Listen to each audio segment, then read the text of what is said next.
Olá, eu sou Elton Laude e começa agora mais um Politicando, que toda semana traz alguns pontos e contrapontos da política em Lençóis e região.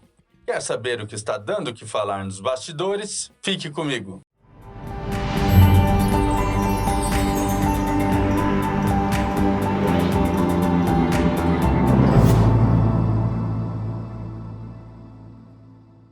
Antes de começar, clique aqui embaixo e inscreva-se, isso ajuda muito a fortalecer nosso canal e nos motiva cada vez mais a produzir conteúdos relevantes, sempre com seriedade e profissionalismo.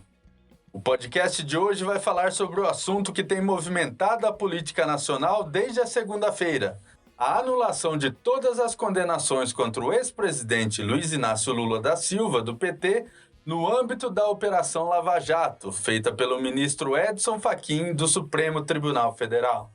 Ao analisar um pedido de habeas corpus da defesa de Lula, feito em novembro do ano passado, o magistrado da Suprema Corte considerou a incompetência da Justiça Federal do Paraná para julgar 4 ações contra o ex-presidente: as do triplex do Guarujá, do sítio de Atibaia e 2 relacionadas ao Instituto Lula. Com a decisão, Lula recupera os direitos políticos que havia perdido após ser condenado em segunda instância e, há pouco mais de 1 ano e meio das eleições presidenciais, naturalmente ressurge como forte concorrente e principal ameaça à reeleição do presidente Jair Bolsonaro, sem partido. Inicialmente, a decisão não exige a anuência dos demais magistrados, mas como a Procuradoria-Geral da República já anunciou que deve recorrer da decisão, o caso seguirá para análise ou da segunda turma, da qual Fachin faz parte, ou do Tribunal Pleno, que reúne os 11 ministros do STF. A decisão cabe ao próprio Fachin. Resumida a decisão, o ministro considerou que a 13ª Vara Federal de Curitiba não tinha competência jurisdicional para julgar os processos citados, visto que em nenhum deles havia ligação direta entre as acusações contra Lula e os desvios de recursos da Petrobras, investigados pela Operação Lava Jato. Assim, ficam suspensas as condenações feitas pelo então juiz Sérgio Moro, que se afastou para assumir o Ministério da Justiça do governo Bolsonaro, e da sua sucessora, Gabriela Hart. O mesmo vale para os processos em segunda instância julgados pelo Tribunal Regional Federal da 4ª Região, com sede em Porto Alegre. Para quem não se lembra, no caso do triplex do Guarujá, acusado de ter recebido o imóvel como propina da construtora OAS, Lula foi condenado a 9 anos e 6 meses de prisão por Sérgio Moro, juiz de primeira instância, e teve a pena ampliada para 12 anos e 1 mês pelos desembargadores da 8ª turma do TRF4. No caso do sítio de Atibaia, julgado pela substituta Gabriela Hart, o ex-presidente foi acusado de receber como propina das construtoras OAS e Odebrecht a reforma da propriedade supostamente utilizada pela família, e foi condenado a 12 anos e 11 meses de prisão, pena que foi aumentada para 17 anos, 1 mês e 10 dias pelo TRF4.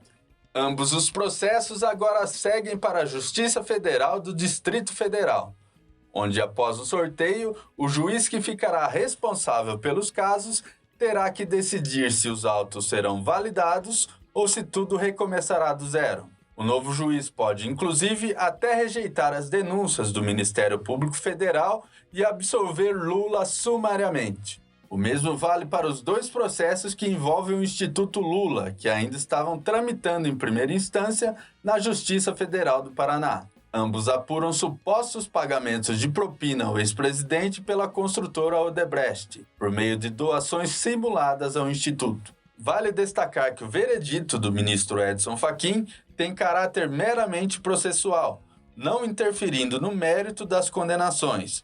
Ou seja, o magistrado não inocentou Lula das acusações, apenas considerou que o julgamento dos processos não era de competência da 13ª Vara Federal de Curitiba.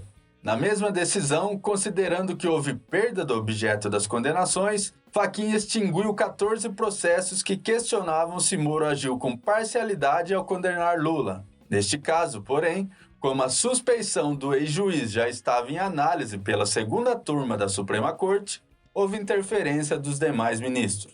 Fachin chegou a pedir para que Luiz Fux, presidente do STF, decidisse se havia ou não a necessidade de julgar o caso, mas o mesmo se absteve, deixando a deliberação nas mãos dos ministros da segunda turma, que já na abertura da sessão dessa terça-feira impuseram uma derrota ao colega.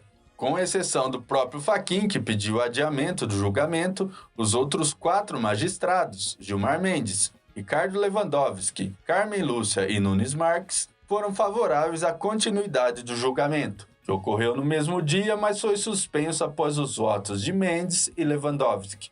Ambos os ministros se posicionaram de forma favorável à suspeição de Moro, considerando que o ex-juiz agiu de forma parcial nos processos contra Lula, destacando, entre outras coisas, conluio entre Moro e os procuradores da Força Tarefa da Operação Lava Jato e abuso de poder.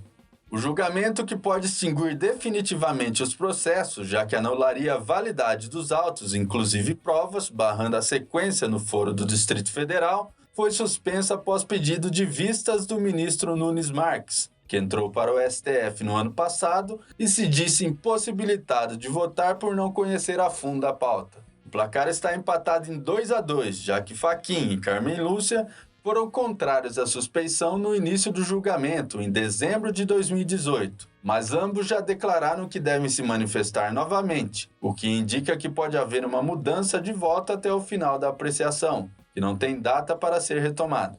Tudo leva a crer, pelo menos até aqui, que não haverá impedimentos para que Lula se lance candidato a presidente em 2022. Para analistas políticos, os novos desdobramentos devem mudar drasticamente os rumos da corrida eleitoral. A menos que surja algo novo, mais uma vez devemos ver uma grande polarização.